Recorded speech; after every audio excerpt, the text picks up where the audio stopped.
a home space for me over the years. I've done a number of shows and always felt very comfortable there, where I just fell in love with this deep thrust space. My favorite kind of place to direct in that way, because it just provides so many juicy opportunities for intimacy and for seeing through the permeability of the ways that we can see how people really, we can get up and personal with the characters, and it's sort of like we're the fly on the wall and sometimes we're invited in.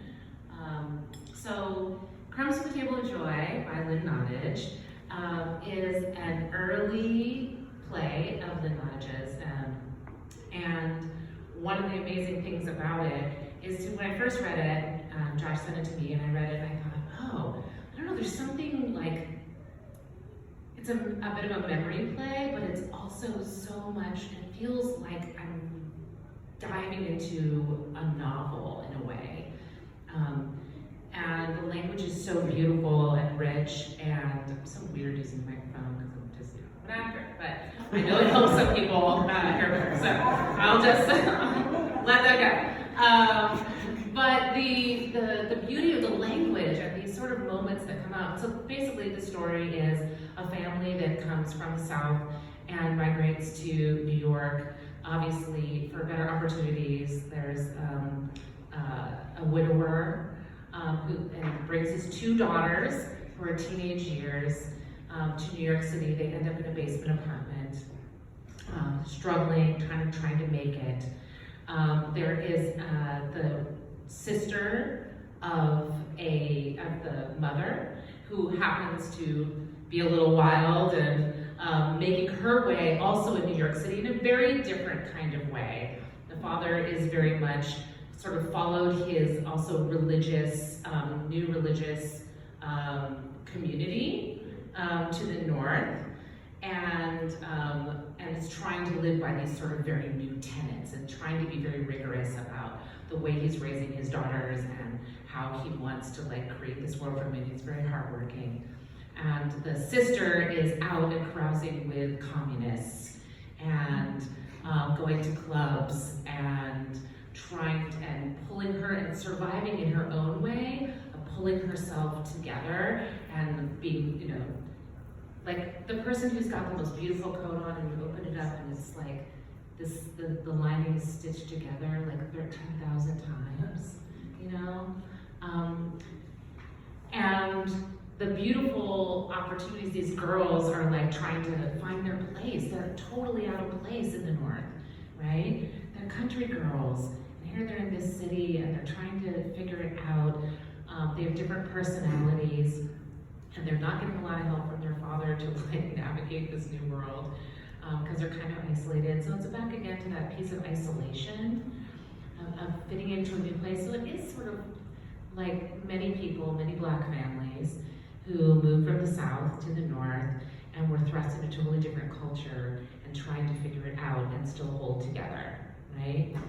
And then upon the scene comes Goethe, I believe that's her name, who is a German immigrant. So we have all this kind of immigration, but within the United States, and sort of immigration from without, who's also sort of appears upon the scene, and there's a connection between the father and this German immigrant woman who's also just trying to kind of survive in this new place.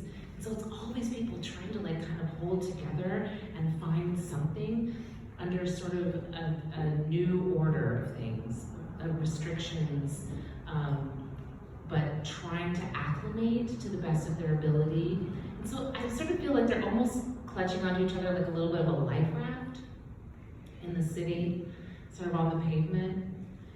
And there are, there are tensions and things, but it's just so beautifully written. And it's really also, these two girls are coming of age and trying to figure out, what to hold on to. So the crumbs are those little tiny pieces of individual things that we all kind of hold on to from our childhoods and our memories, that we just, if I can just hold on to this thing, I can get through to the next piece.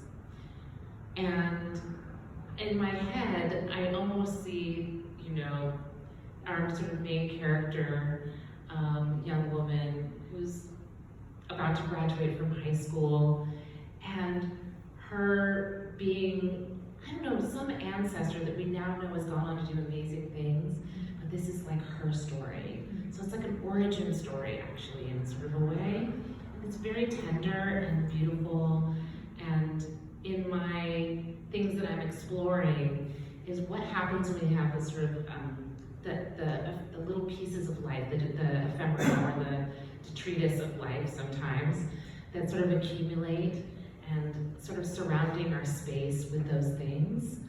The little pieces of lace, the little letter, the little things just sort of showering around us that build up, our experience of our life.